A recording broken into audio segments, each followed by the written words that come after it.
Menjadi petani di Indonesia harus tahan banting, kalau tidak ya hanya sekali langsung pergi tak kembali. Hal itu dikatakan Mbah Jalal warga Dukuh Tegaron Desa Karangpandan Kecamatan Mulahan Kabupaten Jepara. Selama puluhan tahun ia mulai berkecimpung menggarap sawah. Setiap tahun, ia menggarap lahan sawah miliknya sendiri. Selain itu, ia masih menggarap lahan milik orang lain dengan sistem sewa. Setiap tahunnya, ia menggarap lahan sawah minimal 5 hektar dan pernah juga sampai 15 hektar dalam satu musim tanamnya.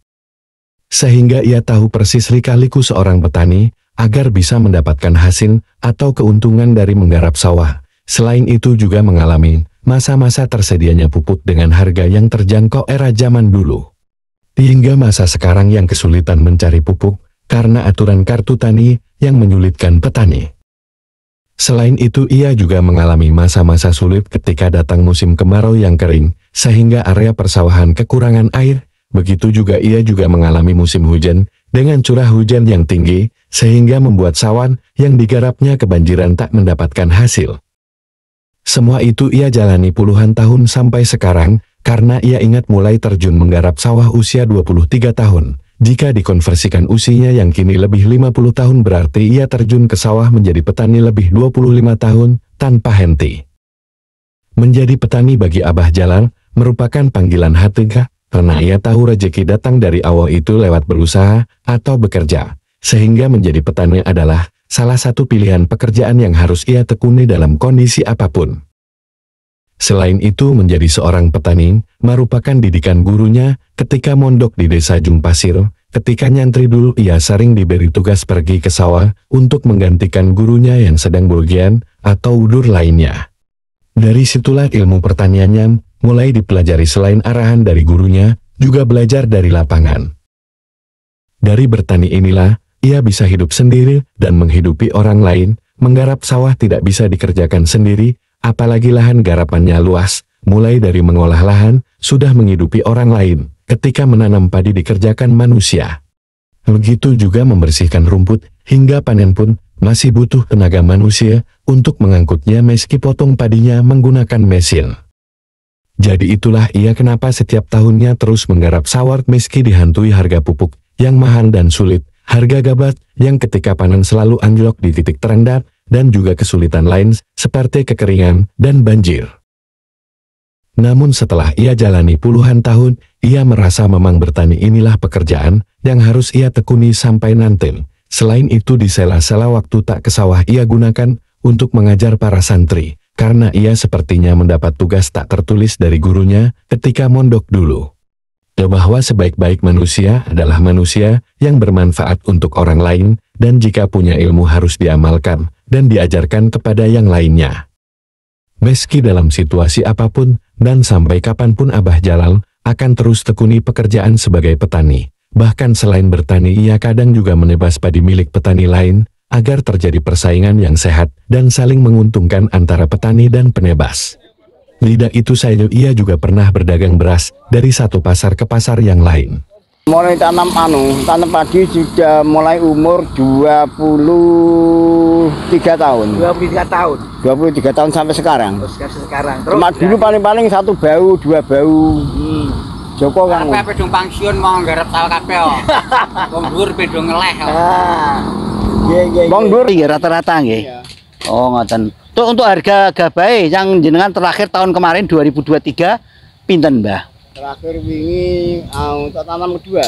Nggih, tanam kedua MT kedua nggih. Sampai hampir 700 barang. 700. Kalau ini sudah turun berapa? Jadi berapa? 55. 55. Selama jenengan jadi petani, pernah paling mahal berapa, Mbah? Ya, tahun kemarin toh. Tahun kemarin paling tinggi. Paling murah, Mbah? Paling murah 2019. 2019 paling murah. Sebenarnya untuk harga patok nggih. 20 kan ya. 2020 ke Pak entek. Murah berarti. Karena itu barengi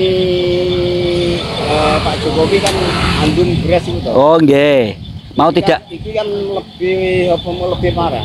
Oh ngoten. Jadi petani ku habis iki merasa apa merasa itu dikecewakan lah. Oh ngoten. Iki wis ora anu pemerintah ora anu ada barang susah. Oh, ngoten. Remek blok ini malah dari malam gini. Terus pupuk, Mbah. Ki beli subsidi yang subsidi dan non subsidi kata pundi? Kata sing non Non-subsidi. yang dulunya kan SP36. Kalau subsidi zaman dulu kan satu sak kan 100. Nggih. Bumbunya lebih tinggi, lebih banyak. Sekarang yang bumbunya dikurangi malah mahal, malah bumbunya kurang. Oh, ngoten. Kalau dulu 1 kintal 200, sekarang 640. 640. 640 lebih kurang lagi, malah dikurangi bumbunya. Oh.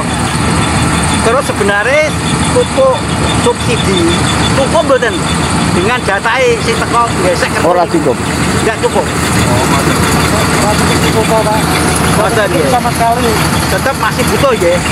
Nah, harganya rendah ya kasihan petani ya. Pak. Apalagi Ini barang Pak. Nggih. Setelah ini ono kertani kan yang dulu kan ada pupuk ZA. Sekarang Gilangi. SP sekarang Gilangi. Yang masih tetap belum Gilangi itu Korea dan Posca. Cuma Posca sekarang 1 bau kasih 1 kantong. Kantong. Nah, terus inginnya pripun? Inginnya jenengan. Usulnya jenengan. Itu kula ya kepengen kembali semula. Oh, ngoten. Kembali semula.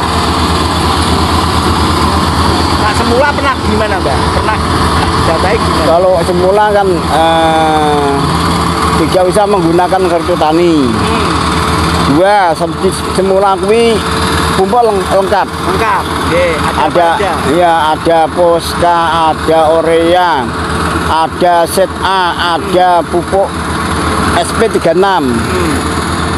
Sekarang kan hanya tinggal dua warna. 2 warna. Orea sama Posca yang masih subsidi. Cuma Kalau itu pengaruh enggak? Pengaruh terhadap tanaman padi. dia pengaruh dong, sangat itu Pengaruh. dong. Sangat berat ya, Pak. Oh, sangat benar. Terus katanya ada pupuk organik. Tak Wah. pernah pakai enggak? Kalau organik itu Pak, membutuhkan waktu panjang itu. Oh, ngono ya. Soalnya dijatuhin Pak, nggak bisa langsung berfungsi itu. Oke, Harus oke. menunggu berapa tahun. Oke. Mungkin 2 tahun itu baru baru Makanya Mbak Jala mulai perbaikan. tanam padi ini sudah berapa ton sampai sekarang, Mbak? Wah, udah tahun. ada lebih.